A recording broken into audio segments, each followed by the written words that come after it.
وہ ایک ہندو کی تقریر میں سن رہی، فیس بک پہ آج کل صحیح تقریروں کے علاوہ سب کچھ آ رہا ہوتا ہے، چلاتے رہو نا یوں کر کے. تو ہندو پنڈت کی ایک بڑے ہیں یہاں، ڈسٹمپر کافی لگا کے آئے ہوئے ہوتے ہیں، وہ کلرفل قسم کے ہیں وہ کافی. تو وہ کافی قوم سے خطاب کر کے ان کو سمجھا رہے ہوتے ہیں کہ یہ مت کرو، یہ مت کرو، یہ کرو، یہ جائز ہے، یہ حرام ہے، یہ ناجائز ہے. تو کسی نے ان سے پوچھا، وہ نہیں نیلے پیلے کلر بھی ہیں، کلرفل ہیں کافی. تو ان سے کسی نے پوچھا کہ ہم ان بتوں پہ اتنے اتنے کلو دودھ چڑھا دیتے ہیں، اتنے اتنے کلو دودھ چڑھا دیتے ہیں، تو یہ غریبوں کو پلا دیں اتنا دودھ. یا رب صلی وسلم دائما ابدا علی حبیبی. اتنا دودھ ہم کیا کریں؟ غریبوں کو پلا دیں. یہ بھگوانوں پہ جو چڑھایا جا رہا ہے اتنا دودھ. تو انہوں نے جواب یہ دیا کہ بھائی غریبوں کا اپنا حق ہے، بھگوان کا بولو اپنا حق. جس بھگوان نے اتنا کھلایا، اتنا پلایا، اتنا گائے بنائی، جس نے یہ ساری نعمتیں دی، تو آخر اس کا بھی تو کوئی حق ہے یا نہیں ہے؟ اصولی طور پر جواب صحیح ہے، اصولی طور پر کہ اگر واقعی بھگوان نے یہ سب کچھ کیا ہے تو بھگوان کا بھی تو کچھ حق بنتا ہے کہ نہیں بنتا؟ دیکھو یہی دلیل ہم قربانی میں دیتے ہیں نا. ہندو نے ایسی دلیل دی جو مسلمان علماء کس کے جائز ہونے کی دلیل دیتے ہیں؟ قربانی کی. غیر مسلم کہتے ہیں اتنے جانور، لاکھوں تم کروڑوں جانور ایک دن میں کاٹ دیتے ہو، اس میں ضائع بھی ہوتا ہے بعض دفعہ. یہ اگر اسٹور ہوتا پورے سال کٹتا رہتا تو ڈسٹریبیوشن ایک خاص طریقے سے ہوتی، پورے سال گوشت ملتا لوگوں کو. یا اتنے پیسے غریب بچی کی شادی میں تم لگا دیتے، اتنے پیسے کسی کے گردے کے علاج میں لگا دیتے تم، ہے بھائی، اتنے پیسوں سے کسی غریب کی غربت دور کر دیتے. تم نے کیا بڑے موٹے موٹے کٹے لا کے کاٹ دیے تم. یہی اعتراض لبرل لوگ کس پہ کرتے ہیں؟ بولو نا، قربانی پہ. تو یہی اعتراض ہندوؤں میں جو لبرل لوگ ہیں انہوں نے پنڈت لفظ ہوتا ہے، پنڈت ہوتا ہے بھائی، پنڈت جی، پنڈت نہیں پنڈت میں نے سنا ہے، پنڈت جی پہ کیا سنا ہے، پنڈت ہوتا ہے. تو پنڈت جی پہ کیا اعتراض کیا کہ جی یہ جو آپ اتنے چڑھاوے ہم چڑھا رہے ہیں بھگوان پہ، تو یہ دودھ ہم کسی غریب کو کیوں نہ پلا دیں. تو انہوں نے ارشاد فرمایا کہ غریبوں کو بھی، ان کے دامت برکاتہم نے فرمایا کہ غریبوں کو بھی پلائیں اور بھگوان کا بھی آخر کچھ حق بنتا ہے، اس کو بھی پلائیں. یہی جواب ہم قربانی کے موقع پہ دیتے ہیں، یہی جواب ہم قربانی کے موقع پہ دیتے ہیں کہ جب لبرل لوگ سوال کرتے ہیں اتنے جانور تم کاٹتے ہو، سب سے دنیا کا مہنگا ترین تہوار ہے، آپ کو پتہ ہے دنیا میں ارب پتی لوگ کسی تہوار پہ اتنا نہیں اڑاتے جتنا مسلمانوں میں غریب ترین لوگ اس تہوار پہ اتنا خرچ کر دیتے ہیں. سمجھتے ہو کہ نہیں سمجھتے؟ آپ ذرا اندازہ لگاؤ، یہ جانوروں میں جتنا کٹتا ہے تھوڑا نہیں ہے، یہ بہت مال خرچ ہوتا ہے اس تہوار پہ. تو سوال پیدا ہوتا ہے اتنا خرچہ، اتنا، ایک طرف سادہ دین ہے، یہ اسلام کیا سکھاتا ہے؟ سادگی. تو اتنا کاٹ دیے جانور. تو ہم جواب میں کیا کہتے ہیں؟ جس اللہ نے بنایا اس کا اتنا حق نہیں ہے کہ اگر وہ کہہ رہے ہیں میرے نام پہ جانور کاٹو تو کاٹ دو، چاہے ضائع ہو جائیں، سڑ جائیں. حالانکہ سڑتے نہیں ہیں، غریبوں کے پیٹ میں ہی جاتے ہیں، لیکن اگر سڑ بھی جائیں تو جس اللہ نے بنایا وہ کہہ رہا کاٹ دو، تو قربانی تو اسی کو کہتے ہیں نا، نقصان کرنا. ارے قربانی پراٹھے کھانے کو تھوڑی کہتے ہیں. قربانی کسے کہتے ہیں؟ آپ مجھے پراٹھے کھلا کے تھوڑی قربانی دلوائیں گے، آپ مجھ سے پراٹھا چھڑوائیں گے تو قربانی ہوگی. آج مفتی صاحب سے ہم نے قربانی لی ہے، کیا خیال ہے بھائی؟ آپ نے میری دعوت کی اور کچھ بھی نہیں کھلایا، میں کہوں یہ کیا ہو رہا ہے آپ کے، آج ہم نے آپ سے قربانی لی ہے، میں کہوں گا ٹھیک ہے بھائی لے لی، اب تکلیف تو ہوئی لیکن شاید ثواب مل جائے اس پہ. اور آپ نے میری دعوت کی اور پراٹھے رکھ دیے صبح ناشتے میں، تو یہ قربانی نہیں ہے. میں کہوں گا ایسی قربانی روز ہونی چاہیے. تو قربانی کا مطلب کیا ہے؟ نقصان کرنا. تو مسلمان اپنا کیا کرتا ہے؟ نقصان کرتا ہے. یہی گوشت ہم مارکیٹ سے خرید کے کھاتے سستا پڑتا. یہ جو اتنے مہنگے مہنگے بکرے آپ سوراب گوٹ سے بکرے لے کر آتے ہو, ان کے تو حسن و جمال کے پیسے ہوتے ہیں, گوشت کے تھوڑی ہوتے ہیں. یہی گوشت خرید کے اس سے ڈبل کھا لیتے آپ. تو قربانی ہے یہ. تو ہم کہتے ہیں بھائی جس خدا نے ہمیں بنایا, اگر وہ یہ تو کیا بچے قربان کرنا بھی کبھی حکم دیتا تو ہم وہ بھی کر لیتے. ابراہیم علیہ السلام کو تو اس نے کہا تھا بیٹا کاٹو, وہ تو معاذ اللہ گوشت کھانے کے لیے تھوڑی تھا, تو وہ تو اس کے لیے تیار ہو گئے کہ جس نے دیا ہے اس کا حق بنتا ہے کہ اس کے لیے قربانی دی جائے. تو ہندو کے جو ڈسٹیمپر شدہ پنڈت جی تھے, انہوں نے بھی ارشاد فرمایا کہ بھگوان پہ جو تم اتنا دودھ چڑھاتے ہو, پھر کوئی حق ہے؟ اصولی طور پہ جواب صحیح ہے, لیکن اس میں ایک بہت بڑا فالٹ ہے کہ جو سچی مچی کا بھگوان ہے اس کے لیے تو یہ چیز سمجھ میں آتی ہے, یہ کیا لگتا ہے تمہارا, اس نے کیا دیا ہے تمہیں جو اس پہ اتنے دودھ کے چڑھاوے چڑھا رہے, مسٹنڈا جو بیٹھا ہوا ہے کمبخت,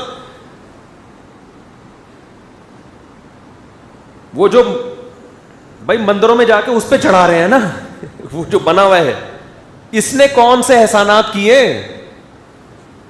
یہ کیا لگتا ہے بھائی تمہارا؟ اس سوال کا جواب کیا ہوا؟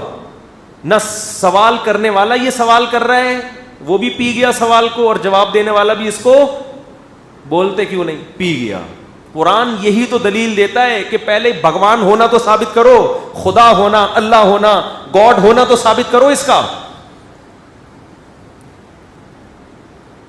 کیا دلیل ہے کہ یہ خدا ہے؟ یہ تو تم نے اپنے ہاتھوں سے بنایا ہے, پتھر میں آنکھیں تم نے خود فٹ کر کے کریٹڈ ہے. یہ اگر تمہارے لیے چڑھاوے چڑھائے تو کچھ کھوپڑی میں بات آتی ہے کہ تم نے اس کو بنایا ہے, یہ دودھ لے کر آئے. یہ تو مسٹنڈا جب سے یہاں بیٹھا ہوا ہے, زلزلہ آئے گا تو ہلے گا, ورنہ یہ ہلنے کا نام نہیں لے رہا. تو اصل سوال یہ تھا کہ یہ جو تم اس کو اتنا بھگوان کو دودھ پلا رہے ہو, تو یہ کون ہے, اس کو کس نے بنایا؟ یہ تو تمہارے ہاتھوں کا بنا ہوا ہے. اس کی کیا دلیل ہے کہ یہ جو اصل خدا ہے آسمانوں میں, یہ اس کا نمائندہ ہے زمین پہ؟ اس کی کیا دلیل ہے؟ اس کی تو کوئی دلیل کسی کے پاس نہیں. ایسے تو کسی کو بھی بنا لو, بندر کو بنا لو, کوئی بھی بندہ بیٹھ کے کہنے لگے لاؤ جی 10-10 کلو دودھ لے کر آؤ میرے لیے, چڑھاوے چڑھاؤ. آپ کیوں بھائی؟ میں بھگوان ہوں. تو اب آپ نہیں لے کر آ رہے تو آپ کو دیکھو, جس بھگوان نے تمہیں اتنا کھلایا اس کو تم ایک آئس کریم نہیں کھلا سکتے. تو بھائی تو پہلے یہ تو ثابت کر کے تو بھگوان ہے. یہ روحانی عامل یہ کام بہت کرتے ہیں, روحانی ٹوپی ڈرامے یہ کام, عامل تو میرے لفظ منہ سے نکلتا ہی نہیں ہے, جتنے بھی روحانی ٹوپی ڈرامے ہیں وہ یہ کام بہت کرتے ہیں. یہ لے آؤ, ہدیے لے آؤ, دیکھو پھر جن آ گیا, چڑیل آ گیا. تو کہاں سے لے کر آئے گا؟ تجھے کون سی کتاب میں لکھا ہے کہ تجھے جن بھگانے آتے ہیں؟ تو خود شعبت باز ہے تو. تو توحید اسلام کے بنیادی احکام میں سے ایک حکم ہے. انسانیت کو اسلام نے دعوت دی ہے کہ ان پتھروں کے سامنے مت جھکو, ان مزاروں کے سامنے مت جھکو, یہ تمہیں جہنم کا ایندھن بنائیں گے. اللہ کہے گا ایک ہندو بچی کا فون آیا, بیچاری مسلمان ہو گئی تھی, اس نے کہا کہ میرے ابا صبح مٹھائی رکھ کے جاتے ہیں بھگوان کے سامنے, شام تک وہ مٹھائی ویسی کی ویسی پڑی رہتی ہے, بھگوان کو اتنی توفیق نہیں ملتی کہ یوں منہ نیچے کر کے اس کو غور سے دیکھ ہی لے. بھائی آپ مہمان کے سامنے کوئی اچھی چیز رکھو, بھوک نہیں بھی ہوگی دھونے والے تو لے ہی لے گا نا. ارے میزبان کو خوش کرنے کے لیے دھونے والے تو لے ہی لے گا کہ یار اتنی محنت سے اس نے بنایا. لیکن یہ بھگوان ایسا ہے کہ اتنی بھی توفیق نہیں کہ یوں کر کے دیکھ لے, جیسے دیکھ رہا ہے ویسے کہ ویسے ہی دیکھ رہا ہے. پھر ابا شام کو آ کے اٹھا لیتے. اس کا بھی یہ بھی پنڈت جی سے سوال پوچھا گیا تھا کہ ہم تو دیکھتے ہیں مٹھائی رکھو شام کو ویسی کی ویسی. تو پنڈت جی کا جو ارشاد تھا, انہوں نے ارشاد فرمایا کہ یہ جو مٹھائی سے جو گیسز نکلتی ہیں, گیسز, ان گیسوں سے بھگوان لطف اندوز ہوتے ہیں. ان گیسوں سے بھگوان کیا ہوتے ہیں؟ بولو, لطف اندوز ہو. پہلی بات تو یہ ہے کہ بھگوان اتنے نفیس کیوں ہیں, اتنی پرتکلف لائف ان کی ہے بھائی. اتنا نفیس مہمان آئے, مٹھائی سونگنے سے اس کا شوگر لیول بڑھ جائے, کہو گے بھائی اتنے نفیس لوگ اس معاشرے میں چل نہیں سکتے. دوسری بات یہ کہ بھگوان لطف اندوزی کے لیے اس گیس کا محتاج کیوں ہے جو اس میں سے نکل رہی ہے؟ اس کا مطلب وہ بھگوان نہیں ہے, وہ تو مادی چیزوں کا محتاج ہے. خیر میرا مقصد ابھی ہندو مذہب کو چھیڑنا نہیں ہے, میرا مقصد تو یہ بتانا ہے کہ شکر ادا کرو اللہ نے ہمیں کیا بنایا, توحید پرست. ہمارے پاس اس خدا کے خدا ہونے کے دلائل ہیں جس پہ ہم ایمان رکھتے ہیں. ایک ایتھیسٹ نے اعتراض کیا تھا کہ اس کائنات کو کسی نے بنایا ہے, ہم مانتے ہیں, لیکن اللہ نے بنایا اس کی کیا دلیل ہے؟